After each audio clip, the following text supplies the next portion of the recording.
Le sang est un avec la vie. Il n'y a là rien de nouveau pour nous. Dans l'Ancien Testament, nous concluons sans peine de Lévitique 17 que la vie est dans le sang et que le sang c'est la vie. La même pensée apparaît dans Jean 6, celui qui mange ma chair et qui boit mon sang a la vie éternelle. Le sang est donc un avec la vie, ce qui signifie que c'est par le sang, c'est-à-dire par notre foi au sang du Seigneur Jésus, par notre acceptation explicite de tout ce que le sang représente pour notre péché. C'est sur cette base-là que la vie divine nous est donnée. La vie divine, la vie éternelle nous est donnée par le sang du Seigneur Jésus. Or, le sang et la vie sont l'un et l'autre subjectifs de la sainteté du Seigneur et comportent par conséquent une idée de purification du péché. Si, après tomber dans le péché, nous ne rentrons pas dans l'ordre par une repentance immédiate et une humble et sincère confession devant le Seigneur, la vie divine en nous se trouve arrêtée, paralysée. Il y a quelque chose qui la bloque.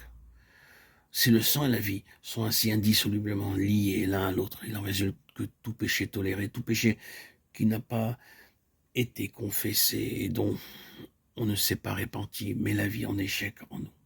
Et l'action purificatrice du sang est suspendue. Nous sommes en état de souillure, le péché demeure attaché à nous. Nous sommes et nous restons tachés. Aussi, Jean écrit-il dans le passage mentionné, si nous marchons dans la lumière commune, il est lui-même dans la lumière. Nous sommes en communion les uns avec les autres et le sang de Jésus-Christ, son Fils, nous purifie de tout péché.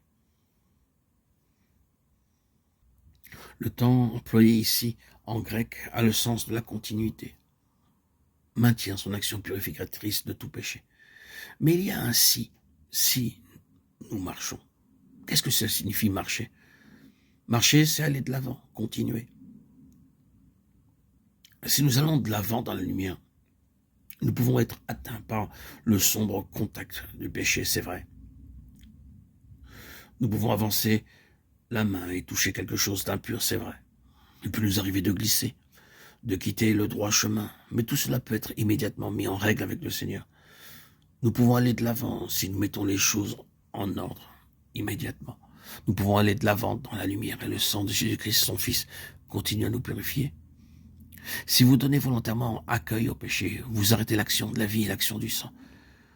Si au moment où le Saint-Esprit vous montre dans votre vie quelque chose qui est mal, vous ne le confessez pas, vous n'y mettez pas ordre, vous ne plaidez pas les effets du sang, vous arrêtez l'action divine et vous ne pourrez pas faire un seul pas de plus.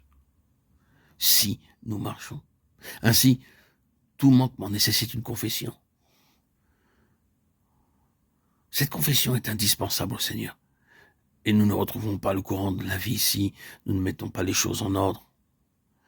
La vie ne peut se manifester que dans la mesure où nous reconnaissons que cette vie est une vie sainte et qu'elle ne peut pas suivre son cours côte à côte avec le péché.